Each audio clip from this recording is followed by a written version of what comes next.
സ്നേഹം, ദിവ്യസ്നേഹം, സ്നേഹം, ദിവ്യസ്നേഹം. യൂദായുടെ ലേഖനം 11-ാമത്തെ വാക്യം. അവർക്ക് അയ്യോ കഷ്ടം, അവർ കയീന്റെ വഴിയിൽ നടക്കയും കൂലി കൊതിച്ച് ബിലയാമിന്റെ വഞ്ചനയിൽ തങ്ങളെ തന്നെ ഏൽപ്പിക്കുകയും കോരഹിന്റെ മത്സരത്തിൽ കൂലി കൊതിച്ച് ബിലയാമിന്റെ വഞ്ചനയിൽ തങ്ങളെ തന്നെ ഏൽപ്പിക്കുകയും. ശ്രദ്ധിക്കുക, ബിലയാം ആരാണ്? ബിലയാം ആരാണ്? ആരുമത മിണ്ടാത്തത് ഞാനല്ലെന്നാണോ ഇവിടെ പറയുന്നത്? ബിലയാം ആരാണ്? ഒരു സൺഡേ സ്കൂളിലെ ടീച്ചർ സൺഡേ സ്കൂളിലെ സ്റ്റുഡൻസിനോട് ചോദ്യം ചോദിച്ചു. എരിഹോവിന്റെ മതിൽ തകർത്തത് ആരാണെന്ന് ചോദിക്കാനിടയായി. ആ കുട്ടി പറഞ്ഞു ഞാനല്ലായിരുന്നു എന്ന്. ആ സൺഡേ സ്കൂളിൻ്റെ ടീച്ചറല്ല, സൺഡേ സ്കൂളിൻ്റെ സ്റ്റുഡൻസിൻ്റെ എല്ലാ കാര്യങ്ങളും നോക്കുന്ന ഓവറോൾ മേധാവിയാണ് വന്ന് ചോദിച്ചത്. അദ്ദേഹം വന്ന് ആ കുട്ടിയോട് ചോദിച്ചപ്പോൾ പറയുകയാണ്, അങ്കിൾ ഞാനല്ല അങ്ങനെ ഇടിച്ചു കളഞ്ഞതെന്ന്. അപ്പോൾ അദ്ദേഹം സൺഡേ സ്കൂൾ ടീച്ചറെ നോക്കിയിട്ട് എന്താണ് സിസ്റ്ററെ ശരിയാണോ എന്ന് ചോദിച്ചപ്പോൾ, ആ ശരിയാണ് സാർ, ഞങ്ങളുടെ കുട്ടികൾ വളരെ നല്ലവരാണ്, അങ്ങനെ നാശമൊന്നും ചെയ്യില്ല എന്ന് പറഞ്ഞു. ഇതെന്താണ്? ശരിയോ, പാസിൻ്റെ അടുക്ക് നമുക്ക് പോയി ചോദിക്കാമെന്ന് പറഞ്ഞ് പാസിൻ്റെ അടുക്കിലേക്ക് കൊണ്ടുപോയി. എന്താണ് പാസ്റ്റർ, എരിഹോവിൻ്റെ കോട്ട തകർത്താരെന്ന് ചോദിച്ചപ്പോൾ ഈ കുട്ടി പറയുകയാണ് അവനല്ല എന്ന്. ടീച്ചറോട് ചോദിച്ചപ്പോൾ പറയുന്നു, ടീച്ചർ പറയുന്നു കുട്ടി നല്ലവനാണെന്ന്. എന്താണിതൊക്കെ ചോദിച്ചപ്പോൾ പാസ്റ്റർ പറയുകയാണ്, അയ്യോ ക്ഷമിക്കണം, ഞങ്ങളുടെ പക്ഷത്ത് നിന്ന് അങ്ങനെ ഒരു തെറ്റ് സംഭവിച്ചിട്ടുണ്ടെങ്കിൽ ക്ഷമിക്കണം, എത്ര പണമെന്ന് പറഞ്ഞാൽ അതിൻ്റെ നഷ്ടപരിഹാരം ഞങ്ങൾ തന്നുകൊള്ളാം. അതായത് ബൈബിൾ വായിച്ചിട്ടില്ല എങ്കിൽ എരിഹോവിൻ്റെ മതിൽ എവിടെയാണ്, അതെങ്ങനെയാണ് തകർന്നു വീണത്, അതൊന്നും തന്നെ അറിയുവാൻ കഴിയത്തില്ല. നിങ്ങൾ ബൈബിൾ വായിക്കാതിരുന്നാൽ ബിലയാമിനെ കുറിച്ച് എങ്ങനെ മനസ്സിലാക്കാൻ കഴിയും? ദാവീദോ ദാനിയേലാണെങ്കിൽ നിങ്ങൾക്കൊരു പക്ഷേ പറയുവാൻ കഴിയുമായിരിക്കും. ബിലയാം എന്ന് പറഞ്ഞാൽ ആരാണ്? പ്രവാചകനാണ്. ആരാണ് അയാൾ? പ്രവാചകൻ. പ്രവാചകന്റെ വായിൽ നിന്നൊരു പ്രവചനം വന്നാൽ അത് അതുപോലെ തന്നെ നടക്കും. കാരണം എന്താണെന്ന് പറഞ്ഞാൽ പ്രവാചകൻ ദൈവത്തിന്റെ അരുളപ്പാടാണ് പ്രസ്താവിക്കുന്നത്. എന്നാൽ ബൈബിളിൽ പറയുന്നു കള്ളപ്രവാചകന്മാരുണ്ട്, അസത്യം പറയുന്ന പ്രവാചകന്മാരുമുണ്ട്. കണ്ടില്ലേ, നല്ല പ്രവാചകന്മാർ തന്നെ കള്ളപ്രവാചകന്മാരായിട്ട് മാറും എന്ന് പറഞ്ഞാൽ അതാണ് ബിലയാമിന്റെ മാർഗം. ലാഭങ്ങൾക്ക് വേണ്ടി, ധനത്തിനു വേണ്ടി. ബാലാക്ക് രാജാവ് ഇസ്രായേലിനെ ശപിക്കുന്നതിന് വേണ്ടി എത്രത്തോളം ശ്രമിച്ചിട്ടും അത് നടന്നില്ല. അപ്പോൾ ഇങ്ങനെ കേട്ടു, ആ ബിലയാം എന്തെല്ലാം അരുളി ചെയ്താലും അതങ്ങനെ തന്നെ സംഭവിക്കുമെന്ന് കേൾക്കുന്നു. അതുകൊണ്ട് ബിലയാം പ്രവാചകനെ കൊണ്ടുവന്ന് ഇസ്രായേലിനെ ശപിക്കുകയാണെങ്കിൽ അവർ പിന്നെ നശിച്ചു പോകാനിടയാകും. അങ്ങനെ ചിന്തിച്ചിട്ട് രാജാവ് തൻ്റെ സൈന്യത്തെയും അതുപോലെ ഒരുപാട് ധനവുമൊക്കെ ആയിട്ട് ബിലയാമിൻ്റെ അടുക്കിലേക്ക് അയച്ചു. അവിടെ ചെന്ന് പറയുകയാണ്, രാജാവ് അയച്ചതാണ് ഞങ്ങളെ, അങ്ങ് വന്നിട്ട് ഇസ്രായേലിനെ ശപിക്കുകയാണെങ്കിൽ അങ്ങേക്ക് ഒരുപാട് പണം നൽകാമെന്ന്. അപ്പോൾ ബിലയാം പറഞ്ഞു, ഞാനൊരു കാര്യം ചെയ്യാം, ഞാൻ കർത്താവിൻ്റെ സന്നിധിയിൽ ചെന്ന് പ്രാർത്ഥിച്ചു നോക്കട്ടെ, അപ്പോൾ ദൈവം എന്താണോ അരുളി ചെയ്യുന്നത് അത് വന്ന് നിങ്ങളോട് പറയാം, നിങ്ങളിവിടെ നിൽക്കുക എന്ന് പറഞ്ഞു. ഇപ്പോൾ ഇതിനുവേണ്ടി പ്രാർത്ഥിക്കേണ്ടതുണ്ടോ? പ്രാർത്ഥിച്ചു നോക്കണമോ? പ്രാർത്ഥിക്കണോ? ഒരാളെ തല്ലാൻ വേണ്ടി വരിക എന്ന് പറഞ്ഞാൽ ഞാൻ ചെന്ന് പ്രാർത്ഥിച്ചു നോക്കിയിട്ട് വരാമെന്ന് പറയുമോ? എന്താണ്? അനാവശ്യമായ കാര്യങ്ങൾ ചെയ്യുന്നതിന് വേണ്ടി കർത്താവിനോട് ചെന്ന് പ്രാർത്ഥിച്ചു നോക്കണമോ? അനാവശ്യമായ കാര്യങ്ങൾ ചെയ്യണമെന്ന് ചോദിക്കണോ? ബൈബിൾ വായിക്കുന്നതായ ആളുകൾക്ക് ദൈവത്തിൻ്റെ ഹൃദയം അറിയുവാൻ കഴിയും. എന്നാൽ ബിലയാമിന് പണത്തോടുള്ള മോഹം വർദ്ധിച്ചു. അതുകൊണ്ട് ചോദിക്കുകയാണ്, കർത്താവേ രാജാവിനെ വിളിക്കുന്നു, അതുകൊണ്ട് ഞാൻ അവരോടൊപ്പം പോകണമോ? അപ്പോൾ കർത്താവ് ക്ലിയറായിട്ട് പറഞ്ഞു, നീ അവരോടുകൂടെ പോകുവാൻ പാടില്ല. അനുഗ്രഹിക്കപ്പെട്ട ജനമായ ഇസ്രായേൽ മക്കളെ നീ ശപിക്കുവാൻ പാടില്ല. പുറത്തേക്ക് വന്നു. എൻ്റെ ദൈവം പറഞ്ഞു പോകരുതെന്ന്, ശപിക്കാൻ പാടില്ലെന്ന്. അവൻ വേണ്ടെന്ന് പറയുന്നു. എനിക്ക് മനസ്സുണ്ട്. അവൻ വേണ്ടെന്ന് പറയുന്നു. ഞാൻ വരില്ല, നിങ്ങളെത്ര പണം തന്നാലും ഞാൻ വരില്ല. അവർ തിരിച്ചുപോയി രാജാവിനോട് ചെന്ന് പറഞ്ഞു. അടുത്ത തവണ വീണ്ടും അധികാരികളെയെല്ലാം കൂട്ടി കൂടുതൽ സമ്മാനങ്ങളുമൊക്കെ ആയിട്ട് കടന്നു വന്ന് വീണ്ടും ചോദിക്കുന്നു. അപ്പോൾ ഞാൻ വരില്ല എന്നാണല്ലോ പറഞ്ഞത്. ഇപ്പോഴെന്താണ് ചെയ്യുന്നത്? വീണ്ടും ചെന്ന് പ്രാർത്ഥിച്ചു നോക്കിയാണ്, കർത്താവേ ഞാൻ പോകണമെന്ന് പറയുന്നു. മന്ത്രിമാർ വന്നിട്ടുണ്ട്. പണം ആവശ്യമുണ്ട് കർത്താവേ, നീ പണം തരികയാണെങ്കിൽ നിന്റെ സേവ ചെയ്യാൻ വേണ്ടിയാണ്. അതുപോലെ ഇന്നുള്ള പല ദേവദാസന്മാരുടെ മനസ്സ് പണത്തിന്മേലാണ്. കൂടുതൽ പണം എന്തിനാണ്? അതിന് കൂടുതൽ വേല ചെയ്യാമല്ലോ. ഒരിക്കലുമില്ല, അത് വെറുതെ പറയുന്നതാണ്. കൂടുതൽ പണമുള്ള ദേവദാസന്മാർ ഒരിക്കലും കൂടുതൽ വേല ചെയ്യില്ല. വേണമെങ്കിൽ ശ്രദ്ധിച്ചു നോക്കുക. പണം കൂടുതൽ കിട്ടുകയാണെങ്കിൽ കാറ് വാങ്ങും, വലിയ വലിയ വീടുകൾ വാങ്ങും, അതുപോലെ തന്നെ വലിയ വലിയ ബംഗ്ലാവുകൾ വാങ്ങും, ഗ്രൗണ്ടുകൾ വാങ്ങും, വലിയ കൺവെൻഷൻ ഹാളുകൾ വാങ്ങും, അല്ലെങ്കിൽ വലിയ വലിയ സഭകൾ പണിയും. അല്ലാതെ ഇങ്ങനെയുള്ളതായ കാര്യങ്ങൾ ചെയ്യില്ല. പണം കൂടുതൽ കിട്ടിയാൽ പിന്നെ വേല ചെയ്യുമെന്നാണ്. അവർ സുഖമായിട്ട് അവിടെ ഇരുന്ന് കഴിക്കും. അസിസ്റ്റന്റ് പാസ്റ്റർമാരെയൊക്കെ നിയമിച്ചിട്ട് നിങ്ങൾ അവിടെ ചെന്നിട്ട് ചെയ്യുക, നിങ്ങളുടെ പണം ഞാൻ തരാം. സഹോദര സഹോദരി, നിങ്ങൾ എവിടെയാണ് ജോലി ചെയ്യുന്നത്? ഇന്ന സ്ഥലത്ത്. ശരി, എൻ്റെ കൂടെ വരിക, ഞാൻ നിങ്ങൾക്ക് 35,000 രൂപ അല്ലെങ്കിൽ 50,000 രൂപ ശമ്പളം തരാം. ഞങ്ങളുടെ അടുത്ത് 40 ദൈവദാസന്മാരുണ്ട്, 120 സിസ്റ്റർമാരുണ്ട്, ഞങ്ങൾ ഇന്റർനാഷണൽ വേലയാണ് ചെയ്തുകൊണ്ടിരിക്കുന്നത് എന്നൊക്കെ പറയും. ഇയാൾ മാത്രം സുഖമായിട്ട് കഴിച്ചിട്ട് കിടന്ന് കൂർക്കം വലിച്ച് ഉറങ്ങുകയായിരിക്കും.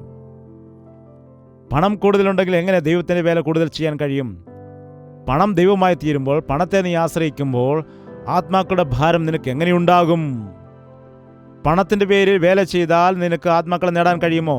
പണം മുടക്കി വേല ചെയ്താൽ ഒരുപാട് ആളുകൾ കൂട്ടം കൂട്ടമായി വരുമെന്നാൽ ആത്മാക്കളെ നേടാൻ കഴിയില്ല. ആത്മാക്കൾ രക്ഷിക്കപ്പെടില്ല. ഒങ്കോളിൽ 20 ഏക്കറുള്ളതായ ആ ഭൂമി നിറഞ്ഞെന്ന് പറയുമ്പോൾ ഇപ്പോഴും പലരും വിശ്വസിക്കുന്നില്ല. ജയ്പോൾ പാസ്റ്റർ വണ്ടി വിളിച്ച ആളുകളെ കൊണ്ടുവന്നെന്നാണ് പറയുന്നത്. ഞങ്ങൾ വണ്ടി പോയിട്ട് വന്ന ആളുകൾക്ക് പച്ചവെള്ളം പോലും കൊടുത്തിട്ടില്ല. അവരവർ വണ്ടിക്കൂലി മുടക്കിയാണ് ഇവിടെ വന്നത്. പാവപ്പെട്ടവരാണ്. അവരെ കണ്ടപ്പോൾ തന്നെ എനിക്ക് മനസ്സിലാക്കാൻ, വളരെ പാവപ്പെട്ട, നല്ല ആഹാരം പോലും കഴിക്കാനില്ലാത്ത പാവപ്പെട്ട ആളുകളാണ് വന്നത്. അത്രയും ദരിദ്രാവസ്ഥയിൽ കഴിയുന്നതായ ആളുകൾ സ്വന്തം പണം മുടക്കിയിട്ട് ആളുകളെല്ലാം വിളിച്ചുകൂട്ടി ഓട്ടോയിലും അതുപോലെ ട്രക്കുകളിലുമായിട്ട് ഒക്കെ കടന്നു വന്നതായ സമയത്ത് അത് കണ്ട് എനിക്ക് അതിശയം തോന്നി.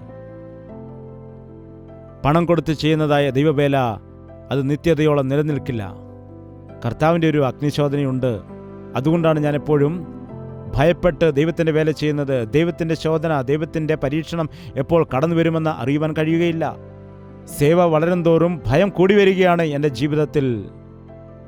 എന്തുകൊണ്ടെന്നാൽ അഗ്നിയിലൂടെ ശോധന കഴിക്കുമ്പോൾ പുല്ലും വിറകും തടിയുമൊക്കെ ഒരു ലോറിയിൽ നിറയെ കച്ചു കൊണ്ടുപോകുമെന്ന് വിചാരിക്കുക. അതിൽ നോക്കുന്ന സമയത്ത് ആ ലോറി നിറച്ച് കച്ചിക്കെട്ടുകൾ ഇരിക്കുന്നതായിട്ട് കാണാൻ കഴിയും. ഒരുപാട് കച്ചിയുണ്ടെന്ന് പറയും. എന്നാൽ ചെറിയൊരു തീപ്പെട്ടിക്കുള്ളി ഉരച്ചിടുക, എന്താണ് സംഭവിക്കുന്നത്? മൊത്തം ചാരമായിട്ട് തീരും. എന്നാൽ ആ ലോറിയിൽ ഒരു ചെറിയ ഡയമണ്ട് കൊണ്ടുവയ്ക്കുക. ഒരു ഡയമണ്ട് എത്ര വിലയേറിയതാണത്? വിലയേറിയതായിരിക്കും. അതിനെ കത്തിക്കുകയാണെങ്കിൽ എന്താണ് സംഭവിക്കുന്നത്? ചാരമായി പോവില്ല. അഗ്നിശോധനയിൽ എതിർക്കുന്നതായ, അതിനെ നേരിടുന്നതായ സ്വർണവും വെള്ളിയുമൊന്നും അഗ്നിയിൽ കത്തിപ്പോവുകയില്ല. അതുപോലെയുള്ളതായ സേവയാണ് ചെയ്യേണ്ടത്. ആഡംബരങ്ങളും പൊങ്ങച്ചങ്ങളും കാണിച്ച് ചെയ്യുന്നതായ ദൈവത്തിൻ്റെ വേല അഗ്നിശോധനയിൽ നിലനിൽക്കുകയില്ല. ബിലെയാമിന്റെ ഉപദേശത്തിൽ പോകുന്ന അനേകം ആളുകളുണ്ട് ഈ കാലത്ത്. പണത്തിനു വേണ്ടി ഓടുന്നതായ ആളുകളെ കാണാൻ കഴിയും. പണത്തിനു വേണ്ടി നടക്കുന്ന വിശ്വാസികളെ കാണാൻ കഴിയും. പണം കൊടുത്ത് അനുഗ്രഹങ്ങൾ വാങ്ങിക്കുവാൻ ശ്രമിക്കുന്ന ആളുകൾ. വിശ്വാസികൾ മോശക്കാരാണോ? ഇന്ന് അനേകം ആളുകളുണ്ട്. TV പ്രോഗ്രാമുകൾ സ്പോൺസർ ചെയ്യും. എന്തിനു വേണ്ടിയാണ്? ഞങ്ങൾ ചെയ്യുന്നില്ല എന്ന് പറയുകയാണോ? എന്തിനാണ് കൂടുതൽ പേര് സ്പോൺസർ ചെയ്യുന്നത്? വലിയ വലിയ ബിസിനസ് ചെയ്യുന്ന ആളുകളുണ്ട്. വലിയ വലിയ ബിസിനസ് ചെയ്യുന്ന ആളുകൾ സ്പോൺസർ ചെയ്യാൻ വേണ്ടി പണം അയക്കാറുണ്ട്. എന്തിനാണ്? ഞങ്ങളുടെ ബിസിനസ് വളരണം, അടുത്ത വർഷമാകുമ്പോൾ ഞങ്ങളുടെ ബിസിനസ് ഇതിൽ കൂടുതൽ വളരുവാനിടയാകണം. അതിനുവേണ്ടിയാണ് പണം കൊടുക്കുന്നത്.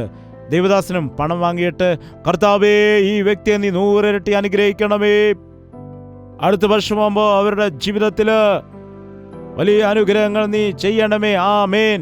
യേശുവിന് മാത്രം ഹൃദയത്തെ കൊടുക്കില്ല.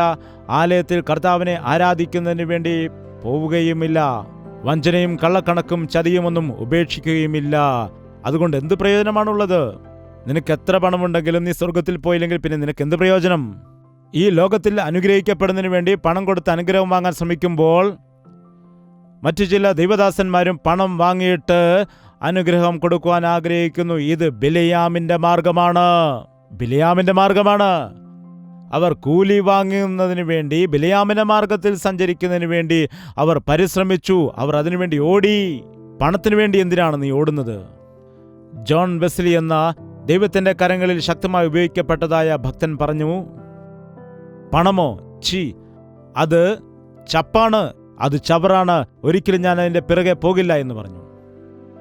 യഥാർത്ഥ ക്രിസ്ത്യാനി പണത്തിൻ്റെ പിന്നാലെ ഓടുകയില്ല, പണം അവൻ്റെ പിന്നാലെ ഓടാനിടയാകും. കൈയടിച്ചോ? കൈയടിക്കണ്ടെന്ന് ഞാൻ പറയില്ല. ചിലർ ചോദിക്കാറുണ്ട്, പണമില്ലാതെ എങ്ങനെയാണ് ദൈവദാസ ഇങ്ങനെ വേല ചെയ്യുന്നതെന്ന്. ഞാൻ പണത്തിന് പിന്നാലെ ഓടുന്നില്ല. ദൈവ വേലയ്ക്ക് വേണ്ടിയാണ് ഓടുന്നത്, ആത്മാക്കൾക്ക് വേണ്ടിയാണ് ഓടുന്നത്. ഞാൻ അങ്ങനെ ചെയ്യുന്നത് കൊണ്ട് പണം എൻ്റെ പിന്നാലെ ഓടി വരികയാണ് ചെയ്യുന്നത്. അതെവിടെ നിന്ന് വന്നെന്ന് ചോദിച്ചാൽ നിങ്ങളുടെ കയ്യിൽ നിന്നാണ് വന്നത്, നിങ്ങളുടെ കയ്യിൽ നിന്ന് തന്നെയാണ്. ഇടയ്ക്കിടയ്ക്ക് ചിലർ പറയാറുണ്ട്, 10 രൂപ വെച്ച് തരുന്ന ലക്ഷക്കണക്കിന് ആളുകൾ വേണം, 1,00,000 രൂപ തരുന്ന ഒരാൾ വേണം. ചില ദൈവദാസന്മാർക്ക് അങ്ങനെയാണ്, 10,000 ആളുകളൊന്നും വേണ്ട, ലക്ഷക്കണക്കിന് രൂപ തരുന്ന ഒരാൾ മാത്രം മതി. എൻ്റെ പോളിസി എന്താണെന്ന് വെച്ചാൽ, എനിക്ക് ആവശ്യമായിരിക്കുന്നത് ലക്ഷങ്ങളല്ല, അതുകൊണ്ട് 10,000-ഓളം ആളുകൾ, 20,000-ഓളം ആളുകൾ, അത് 10 പൈസ ഇടുന്ന ആളുകളാണെങ്കിലും മതി. എന്നാൽ 10,000 ആളുകൾ വന്നിട്ട് അവർ 10 പൈസ വെച്ചിട്ടാലും ആ പണം എത്രയാകും? അവിടെ പ്രധാനപ്പെട്ടത് പണമല്ല, എത്ര ആത്മാക്കൾ രക്ഷപ്പെട്ടു, എത്ര ആളുകൾ നന്മ പ്രാപിച്ചു, അതാണ് ആ കണക്കാണ്, ആത്മാക്കളുടെ കണക്കാണ് നോക്കുന്നത്. എന്നാൽ ഇന്ന് ആളുകൾ പണത്തിന്റെ കണക്ക് മാത്രം നോക്കുന്നു. ചില ദൈവദാസന്മാർ ഇങ്ങനെ ചിന്തിക്കാറുണ്ട്, പണമില്ലാതെ ഞങ്ങളിപ്പോൾ എന്താണ് ചെയ്യേണ്ടത്? എല്ലാ ദിവസവും ഈ വെള്ള ഷർട്ടും ഈ വസ്ത്രവും തന്നെ ഇട്ടുകൊണ്ട് തന്നെ നടക്കണമോ? എപ്പോഴും ഈ റെന്റ് ഹൗസിൽ തന്നെ ഞങ്ങൾ താമസിക്കണമോ? മറ്റുള്ളവരെ പോലെ ഞങ്ങൾക്കും നല്ല ജീൻസൊക്കെ ധരിച്ച് നടന്നുകൂടെ? പണമുണ്ടെങ്കിൽ ഇടയ്ക്കൊക്കെ ഫാമിലിയൊക്കെ കൂട്ടി വെറുതെ ഒന്ന് ഔട്ടിങ്ങിനൊക്കെ പോയിട്ട് വരാമല്ലോ. പണമില്ലാതെ പിന്നെ എങ്ങനെയാണ് ദൈവമേ സേവ ചെയ്യുന്നത്? അങ്ങനെ എന്തൊക്കെ പ്രാർത്ഥിച്ചെന്നറിയത്തില്ല. എന്നാൽ അടുത്ത പ്രാവശ്യം 2ാമത്തെ തവണ പ്രാർത്ഥിച്ച സമയത്ത് ദൈവത്തിന് തന്നെ മടുപ്പ് തോന്നിയിട്ട് പറയുകയാണ്, ശരി പോകുക, ശരി നീ പോ എന്ന് പറഞ്ഞു. എന്നാൽ അവരെ മാത്രം ശപിക്കുവാൻ പാടില്ല എന്ന് പറഞ്ഞു. എന്താണ്? ചില കുട്ടികളാണെങ്കിൽ ഐസ്ക്രീം വിൽക്കുന്ന വണ്ടി വരുമ്പോൾ തന്നെ ആ വണ്ടി ടങ് ടങ് അടിച്ചിട്ട് നമ്മുടെ വീടിൻ്റെ അടുക്കൽ വരുമ്പോഴായിരിക്കും അങ്ങനെ അടിക്കുന്നത്. അപ്പോൾ തന്നെ മമ്മി ഐസ്ക്രീം വേണം, ഐസ്ക്രീം വേണം. വേണ്ടടാ, നിനക്ക് മൂക്കൊലിപ്പാണ്, നിനക്ക് പനിയാണ്, ജലദോഷമാണ്, വേണ്ട വേണ്ട മമ്മി ഐസ്ക്രീം ഐസ്ക്രീം. ആ വണ്ടിക്കാർ പോകുന്നുണ്ട്, കരച്ചിൽ നിർത്താൻ വരുമ്പോൾ ആ ശരി എന്തെങ്കിലും പോയി വാങ്ങി കഴിക്കുക, നിന്റെ ഇഷ്ടം പോലെ എന്തെങ്കിലും കാണിക്ക് എന്ന് പറഞ്ഞിട്ട് വഴക്ക് പറഞ്ഞിട്ട് കൊടുക്കാനിടയാകും. അതുപോലെ തന്നെ ദൈവം പറഞ്ഞു, ആ ശരി പോ എന്ന് പറഞ്ഞു. അത് കേൾക്കേണ്ട താമസം അപ്പോൾ തന്നെ ഓടുവാനിടയായി. താമസിക്കുകയാണെങ്കിൽ ദൈവം ഇനി എന്തെങ്കിലും പറയുമോ എന്ന് വിചാരിച്ച് ഓടിപ്പോകും. ഓടിച്ചെന്നിട്ട് ബൈക്കിൽ കയറി. ബൈക്ക് സ്റ്റാർട്ടാവുന്നില്ല. ബൈക്കല്ല കേട്ടോ, കഴുതയാണ്. നിങ്ങൾക്കെല്ലാം അറിയാം കേട്ടോ, നിങ്ങൾ ബൈബിളിൽ ഉള്ള എല്ലാ കാര്യങ്ങളും നന്നായി പഠിച്ചിട്ടുണ്ട്. എന്നാൽ ഈ കാലത്ത് ബൈക്ക് പോലെ തന്നെയാണ് ആ കാലത്തുണ്ടായിരുന്നതായ കഴുതകളും. ഇന്നത്തെ പോലെയെന്ന് ബൈക്കുകളൊന്നുമില്ലല്ലോ. അപ്പോൾ കഴുത മാത്രമേ ഉണ്ടായിരുന്നു. നേരെ കഴുതപ്പുറത്ത് കയറാനിടയായി. അതിൻ്റെ കഴുത്തിൽ പിടിച്ചിട്ട് പോക പോക എന്ന് പറയുകയാണ്. അത് അനങ്ങുന്നില്ല. കഴുതയെ പിടിച്ച് വലിക്കുന്നു, പക്ഷെ അത് ചലിക്കുന്നില്ല.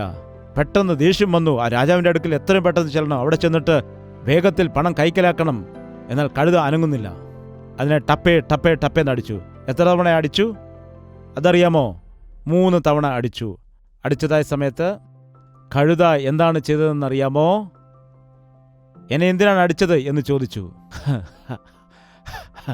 എന്നെ എന്തിനാണ് അടിച്ചതെന്ന് ചോദിച്ചപ്പോൾ എന്താണ് പറഞ്ഞത്? അയ്യോ, ഇതെന്താണ്, കഴുത സംസാരിക്കുന്നു? എൻ്റെ ജീവിതത്തിൽ ഇതേവരെ ഞാൻ കഴുത സംസാരിക്കുന്നത് കേട്ടിട്ടില്ല. അയ്യോ, കഴുത വാ തുറന്ന് സംസാരിക്കുന്നു എന്ന് പറഞ്ഞ് അതിശയിച്ചു നിന്നോ? ഇല്ല, കഴുതയോട് മറുപടി പറയുകയാണ് ചെയ്യുന്നത്. കണ്ടില്ലേ, ദുർമാർഗത്തിൽ പോകുന്നതായ വ്യക്തികൾക്ക് ദൈവത്തിൻ്റെ അത്ഭുതങ്ങൾ പോലും മനസ്സിലാകില്ല. ദൈവത്തിൻ്റെ അത്ഭുത കാര്യങ്ങൾ കാണുവാൻ കഴിയത്തില്ല. തൻ്റെ സ്വന്തം ഇഷ്ടപ്രകാരം പോകുന്നതായ വ്യക്തികൾക്ക് ദൈവിക ദൂതന്മാർ നിൽക്കുന്നത് കാണാൻ കഴിയില്ല. എൻ്റെ മുൻപിൽ ദൂതൻ നിൽക്കുമ്പോൾ ഞാൻ എങ്ങനെയാണ് പോകേണ്ടതെന്ന് ചോദിച്ചു. ദൈവത്തിൻ്റെ ദൂതൻ തടസ്സമായി നിന്ന് പോകേണ്ട എന്ന് പറയുകയാണ്. അത് കഴുതയ്ക്ക് കാണാൻ കഴിയുന്നുണ്ട്, എന്നാൽ പ്രവാചകന് കാണാൻ കഴിയുന്നില്ല. അവൻ്റെ കണ്ണ് മൂടപ്പെട്ടു പോയി. എന്താണ്? എന്നിട്ടും മുമ്പിലേക്ക് പോയി പശ്ചാത്തപിച്ചിട്ട് പിന്മാറിപ്പോകുവാൻ തയ്യാറായില്ല. പർവ്വതത്തിൽ കയറ്റിയിട്ട് ആ രാജാവ് പറഞ്ഞു, ബിലിയാമേ, അതാ ഇസ്രായേലിനെ നോക്കി ശപിക്കുക, നിനക്ക് സമ്മാനങ്ങൾ ഞാൻ തരാമെന്ന് പറഞ്ഞു. ബിലിയാം അവിടേക്ക് കടന്നു ചെന്നു. വലിയ പ്രവാചകൻ എന്ന നിലയിൽ സ്റ്റേജിൽ കയറി, ഓ ഇസ്രായേൽ മക്കളെല്ലാം അനുഗ്രഹിക്കപ്പെടുമാറാകട്ടെ, നന്മ പ്രാപിക്കട്ടെ, അവർ ജയം നേടട്ടെ. ഓയ് എന്താണ്? ശപിക്കുവാൻ നിന്നെ കൊണ്ടുവന്നപ്പോൾ എന്താണ് ഇവിടെ ഒന്ന് അനുഗ്രഹിക്കുന്നത്? നിക്ക് ഒന്നുകൂടെ ട്രൈ ചെയ്യട്ടെ. അനുഗ്രഹിക്കപ്പെടുമാറാകട്ടെ. എന്താണിപ്പോൾ ഞാനെന്താണ് ചെയ്യേണ്ടത്? എൻ്റെ നാവിൻ്റെ നിയന്ത്രണം എൻ്റെ കയ്യിൽ ഇല്ല. എൻ്റെ ദൈവം അനുഗ്രഹിച്ചിരിക്കുന്നു. എൻ്റെ ദൈവം അനുഗ്രഹിച്ചിരിക്കുന്നവരെ എനിക്കൊരിക്കലും ശപിക്കുവാൻ കഴിയില്ല. നിങ്ങളുടെ ജീവിതത്തിൽ നിങ്ങൾ ശ്രദ്ധിച്ചിട്ടുണ്ടോ? നമ്മുടെ ഭാരതത്തിൽ പലപ്പോഴും അങ്ങനെ പറയാറുണ്ട്. നീ അങ്ങനെ പറഞ്ഞു, അതുകൊണ്ടാണ് സംഭവിച്ചത്. നീ അങ്ങനെ തന്നെ പറഞ്ഞു, അതുകൊണ്ടാണ് അങ്ങനെ തന്നെ സംഭവിച്ചത്. അതെല്ലാം മാറ്റിവെക്കുക. നീ യഥാർത്ഥ ദൈവ പൈതലാണെങ്കിൽ നിന്നെ ആരെല്ലാം നീ നശിച്ചു പോകും, നീ ചത്തുപോകും, നീ ഗതികിട്ടില്ല എന്ന് പറയുമ്പോൾ, അങ്ങനെയാണ് ഇങ്ങനെയാണ് പറയുമ്പോൾ നീ എന്ത് പറയണം? ഹല്ലേലൂയ, ഹല്ലേലൂയ, ഹല്ലേലൂയ എന്ന് പറയുക. എന്തുകൊണ്ടാണ്? ജനം നിങ്ങൾക്കെതിരെ ദോഷമായിട്ട് സംസാരിക്കുമ്പോൾ, നിങ്ങൾ ചെയ്യാത്തതായ കാര്യങ്ങൾ പറഞ്ഞ് നിങ്ങളെ കുറ്റപ്പെടുത്തുമ്പോൾ നിങ്ങൾ സന്തോഷിച്ച് ഉല്ലസിക്കുക. കാരണം സ്വർഗത്തിൽ നിങ്ങളുടെ പ്രതിഫലം വലുതായിരിക്കുന്നുവെന്ന് കർത്താവ് പറഞ്ഞു. മനുഷ്യന്റെ ശാപവാക്കുകൾ നമുക്ക് ഏൽക്കില്ല. നീ പാപം ചെയ്യുകയാണെങ്കിൽ ശപിക്കപ്പെടും. നീ ദൈവത്തിന്റെ പക്ഷത്ത് നിന്നാൽ നീ അനുഗ്രഹിക്കപ്പെടും. നിന്നെ ശപിക്കുവാൻ ആർക്കും കഴിയില്ല. ചില ആളുകൾക്ക് ഇത് വലിയ ഭയമാണ്. എനിക്കെതിരെ ആരോ എന്തോ ചെയ്തിരിക്കുന്നു. എന്താണ് ചെയ്തത്? അയ്യോ, എനിക്കെതിരെ ആരുണ്ട് മന്ത്രം ചെയ്തു, ആരോ എന്തോ ചെയ്തിട്ടുണ്ട് അങ്ങനെ പറഞ്ഞ് മനോവ്യാധിയാവും. നീ അങ്ങനെ തന്നെ വിശ്വസിച്ചാൽ അങ്ങനെ തന്നെ സംഭവിക്കാനിടയാകും. ഇസ്രായേലിന് ഒരു ആഭിചാരവും ഫലിക്കുകയില്ല, ഒരു മന്ത്രവും നിനക്കെതിരെ ഫലിക്കുകയില്ല. അവർ ആഭിചാരം ചെയ്തു, മന്ത്രവാദം ചെയ്തു, എന്തൊക്കെ ചെയ്താലും ഓർക്കുക, നീ ദൈവത്തിന്റെ പൈതലാണെങ്കിൽ നിന്നെ അത് തൊടുകയില്ല. പക്ഷെ ആദ്യം മനസ്സിലാക്കണം, നീ ദൈവത്തിന്റെ പൈതലാണോ അല്ലയോ എന്ന്. യേശുക്രിസ്തുവിന്റെ രക്തത്താൽ നീ കഴുകപ്പെട്ടവനാണോ എന്ന് മനസ്സിലാക്കണം. ക്രിസ്തുവിന്റെ കരവലയത്തിൽ നീ ആയിരിക്കുന്നുവോ, കർത്താവിന്റെ പരിധിയിൽ നീ ആയിരിക്കുന്നുവെന്ന് പരീക്ഷിച്ചറിയുക. കർത്താവിൽ നീ വിശ്വസിക്കുമ്പോൾ, കർത്താവിന്റെ കരത്തിൽ നീ ആയിരിക്കുമ്പോൾ, എത്ര ആളുകൾ നിനക്കെതിരെ എന്തൊക്കെ ചെയ്താലും അത് നിന്നെ തൊടില്ല. ആന്ധ്രാപ്രദേശത്ത് വളരെ കാലം മുമ്പുള്ള കാര്യമാണ്. ഒരു ദൈവദാസനെ, ഈ ദൈവദാസൻ വന്ന ആളുകളെല്ലാം മാറ്റിയെടുക്കുന്നെന്ന് പറഞ്ഞ് കുറേ ആളുകൾ ചേർന്നിട്ട് ഒരുപാട് മന്ത്രവാദികളെല്ലാം കൊണ്ടുവന്നിട്ട് പലവിധമായ മന്ത്ര ഉച്ചാരണങ്ങളെല്ലാം ചെയ്തിട്ട് ആഭിചാരങ്ങളെല്ലാം ചെയ്ത് കുറേ ഭൂതങ്ങളെ അങ്ങോട്ട് അയക്കുവാനിടയായി. അപ്പോൾ ആ ദേവദാസന് കർത്താവ് തൻ്റെ ജ്ഞാനത്തെ കൊടുക്കുവാനിടയായി. കർത്താവേ, നിന്റെ ശക്തി എനിക്ക് കാവലായിരിക്കണമേ എന്ന് പ്രാർത്ഥിച്ചു. അപ്പോൾ തന്നെ വന്നതായ മന്ത്രശക്തികളെല്ലാം വന്നിട്ട് ആരാണോ അയച്ചത് അവരെ പോയി അടിക്കുവാനിടയായി. അങ്ങനെ ആ മന്ത്രം ചെയ്ത ആളുകളെല്ലാം തന്നെ കിടപ്പിലാകുവാനിടയായി. നമ്മുടെ ആ ഉൾഗ്രാമത്തിൽ നടന്ന ഒരു സംഭവമാണത്. നിനക്കെതിരായി ഉണ്ടാക്കുന്ന ഒരു ആയുധവും ഫലിക്കയില്ല. ഇസ്രായേലിനെ ശപിക്കുന്നതിന് വേണ്ടി ബിലെയാം എത്രയോ പരിശ്രമിക്കാനിടയായി. എന്തിനു വേണ്ടിയാണ്? പണത്തിനു വേണ്ടി, കീർത്തിക്ക് വേണ്ടി, ധനത്തിനു വേണ്ടി. രാജകൊട്ടാരത്തിൽ രാജാവിൻ്റെ സെക്രട്ടറിയായിട്ട് തനിക്ക് സ്ഥാനക്കയറ്റം കിട്ടുമെന്ന് വിചാരിച്ചു. അവർ തന്നെ സഹായിക്കുമെന്ന് വിചാരിച്ചു. അത് ബിലെയാമിൻ്റെ മാർഗമാണ്. പണത്തിനു വേണ്ടി ധൃതി കൂട്ടരുത്. യേശുക്രിസ്തുവിൻ്റെ മാർഗം പണം വാങ്ങിയെടുക്കുകയല്ല, വാങ്ങുന്നതിനേക്കാൾ നല്ലത് കൊടുക്കുന്നതാണ് എന്നവൻ പറഞ്ഞു. യേശുക്രിസ്തു തൻ്റെ മക്കളെ എന്താണ് പഠിപ്പിച്ചത്? കൊടുക്കുവാനാണ് പഠിപ്പിച്ചത്, ചോദിക്കുവാനല്ല, വാങ്ങുവാനല്ല പഠിപ്പിച്ചത്. കൊടുപ്പിൻ, എന്നാൽ നിങ്ങൾക്ക് ഒന്നും കാണില്ല എന്നാണ് പറഞ്ഞത്. പറയൂ, കൊടുപ്പിൻ എന്നാൽ നിങ്ങൾക്കൊന്നും കാണില്ല എന്നാണ്. സാധാരണ ലോകത്തിൽ എന്ത് പറയും? നിങ്ങളുടെ വീട്ടിലെ അരിയെല്ലാം എടുത്തു കൊടുത്താൽ എന്ത് പറ്റും? ഒന്നും കാണില്ല. എന്നാൽ യേശു എന്താണ് പറഞ്ഞത്? കൊടുപ്പിൻ എന്നാൽ നിങ്ങൾക്ക് ലഭിക്കും. യേശുവിൻ്റെ വഴി സ്നേഹത്തിൻ്റെ വഴിയാണ്. പേരിനു വേണ്ടി ഓടുന്നതായ ഒരു മാർഗമല്ല ഇത്. ക്രിസ്തുവിന് വേണ്ടി എനിക്ക് എന്തു ചെയ്യാൻ കഴിയും എന്ന് ചിന്തിക്കുന്ന മാർഗം. ക്രിസ്തുവിൻ്റെ നാമത്തിൽ എനിക്ക് എന്തു നേടിയെടുക്കാൻ കഴിയും എന്ന് ചിന്തിക്കുന്നതായ ആളുകൾ, അനേകം ആളുകൾ ഇന്ന് ലോകത്തിലുണ്ട്. നിങ്ങളുടെ മീറ്റിങ്ങിൽ വന്ന് പ്രസംഗിച്ചാൽ എനിക്ക് എന്ത് തരുമെന്ന് ചോദിക്കുന്ന ഉപദേശകരുമുണ്ട്. നിങ്ങളുടെ മീറ്റിങ്ങിന് ഞാൻ വരികയാണെങ്കിൽ എന്ത് തരുമെന്ന് ചോദിക്കുന്ന വിശ്വാസികളുമുണ്ട്. ചെലവിന് എന്തെങ്കിലും തരുമോ എന്ന് ചോദിക്കുന്ന ആളുകളുമുണ്ട്. അതുകൊണ്ടാണ് അനേകം ദേവദാസന്മാരും വരുന്ന ആളുകൾക്കെല്ലാം അവസാനം എന്താണ് കൊടുക്കുന്നത്? ആഹാരം കൊടുക്കും.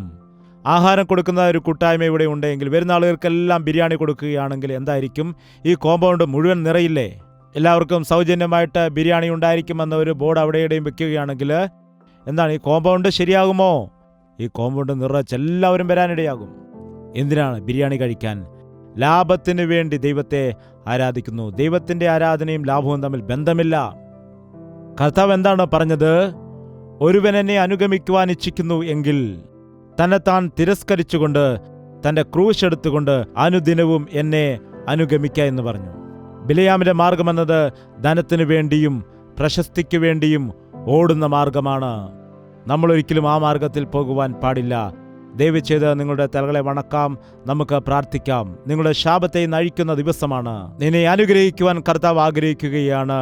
ബിലെയാമിന്റെ മാർഗത്തിൽ ഓടി ഓടി നീ ക്ഷീണിച്ചു പോയിരിക്കുകയാണോ? യേശു ക്രിസ്തു സ്നേഹത്തിന്റെ മാർഗത്തിലേക്ക്, ത്യാഗത്തിന്റെ മാർഗത്തിലേക്ക്, വലിയ അനുഗ്രഹത്തിലേക്ക് നിന്നെ നടത്തുവാൻ ആഗ്രഹിക്കുകയാണ്. അതേ കർത്താവേ, എൻ്റെ ജീവിതത്തിൽ മുൻപോട്ട് പോകുന്നുണ്ട് എന്ന് തോന്നുന്നുവെങ്കിലും എൻ്റെ ജീവിതത്തിൽ യാതൊരു വിധമായ അഭിവൃദ്ധിയുമില്ല. ഒരുവന് തൻ്റെ വഴി ചൊവ്വായിട്ട് തോന്നും, എന്നാൽ അതിൻ്റെ അവസാനമോ മരണവഴികൾ തന്നെ എന്ന രീതിയിൽ എൻ്റെ ജീവിതത്തിൽ വളരെ ബുദ്ധിമുട്ടുകളുണ്ട്. വളരെ കഷ്ടതയിൽ കൂടി കടന്നു പോകുന്നപ്പാ, എന്നോട് ക്ഷമിക്കണമേ കർത്താവേ, എന്നെ രക്ഷിക്കണമേ കർത്താവേ. ദയവ് ചെയ്ത് തലകളെ വണക്കുക, പ്രാർത്ഥിക്കാം. പ്രാർത്ഥന. പരിശുദ്ധനായ സ്നേഹമുള്ള പിതാവേ, നിന്റെ സന്നിധിയിൽ കൂടി വന്നിരിക്കുന്ന ഞങ്ങളെല്ലാം ദർശിക്കുമാറാകണമേ. ഞങ്ങളുടെ പഴയ ആദാമിന്റെ സ്വഭാവത്തിൽ നിന്ന്, അനുസരണക്കേടിൽ നിന്നും, കോപത്തിൽ നിന്നും, വിദ്വേഷത്തിൽ നിന്നും, അത്യാഗ്രഹത്തിൽ നിന്നും, അസൂയയിൽ നിന്നും ഞങ്ങളെ വിടുവിക്കുമാറാകണമേ. ഞങ്ങളുടെ ശാപങ്ങൾ അടിച്ചു മാറ്റുന്നതിനു വേണ്ടി കാൽവരി ക്രൂശിൽ ഞങ്ങൾക്ക് വേണ്ടി ശാപമായി മാറിയ യേശുക്രിസ്തുവേ, ഞങ്ങളുടെ സകല ശിക്ഷകളും ഞങ്ങളുടെ പാപങ്ങളും വഹിച്ചുകൊണ്ട് കാൽവരി ക്രൂശിൽ പാപത്തിന്റെ ശമ്പളമായി വരുന്നതായ മരണത്തെ അനുഭവിച്ചതായ യേശുക്രിസ്തുവേ, അങ്ങേക്ക് സ്തുതി അർപ്പിക്കുകയാണ്. ഇനിയും ഞങ്ങൾ നിന്നെ ദുഃഖിപ്പിക്കുന്നവരായി മാറാതെ, നിന്റെ സ്നേഹത്തെ തള്ളിക്കളയുന്നവരായി മാറാതെ, ഞങ്ങളുടെ ജീവിതത്തിൽ ഇഷ്ടമുള്ളതുപോലെയൊക്കെ ജീവിച്ച് കയ്യിന്റെ മാർഗത്തില്, ബിലെയാമിന്റെ മാർഗത്തില്, കോരഹിന്റെ മാർഗത്തില് ജീവിച്ച് നശിച്ചു പോകുന്ന ആളുകളായിട്ട് മാറാതെ, യേശുക്രിസ്തുവിന്റെ മാർഗത്തിൽ മുൻപോട്ട് പോകുവാൻ ഞങ്ങൾക്ക് വേണ്ടി നീ വിട്ടേച്ചു പോയതായ കാലടികളെ പിന്തുടർന്നുകൊണ്ട് നിന്റെ രാജ്യത്തിന് അവകാശികളായി മാറുവാൻ ഈ കൂട്ടത്തിൽ വന്നിരിക്കുന്ന സകല വ്യക്തികളെയും നീ സഹായിക്കുമാറാകണമേ എന്ന് യേശുക്രിസ്തുവിന്റെ നാമത്തിൽ അപേക്ഷിക്കുന്നു പിതാവേ. നമ്മുടെ പിതാവായ ദൈവത്തിന്റെ സ്നേഹവും പുത്രനായ യേശുക്രിസ്തുവിന്റെ കൃപയും ആശ്വസിപ്പിച്ച് വഴി നടത്തുന്ന പരിശുദ്ധാത്മാവിന്റെ കൂട്ടായ്മയും സഹവാസവും നാം ഓരോരുത്തരോടും നാം പ്രാർത്ഥിച്ചതായ സകല വിഷയങ്ങളോടും ഇന്നു മുതൽ എന്നേക്കും ഉണ്ടായിരിക്കുമാറാകട്ടെ. ആമേൻ, ആമേൻ, ആമേൻ. യേശുവേ, യേശുവേ, യേശുവേ, യേശുവേ, യേശുവേ, യേശുവേ, യേശുവേ, യേശുവേ. നിന്നെ നിന്നെ എന്നും ഞാൻ സേവിക്കും, നീ മാത്രം രാജാവെന്നും. നിന്നെ നിന്നെ എന്നും ഞാൻ സേവിക്കും, നീ മാത്രം രാജാവെന്നും. യേശുവേ, യേശുവേ, യേശുവേ, യേശുവേ, യേശുവേ, യേശുവേ, യേശുവേ, യേശുവേ, യേശുവേ, യേശുവേ, യേശുവേ.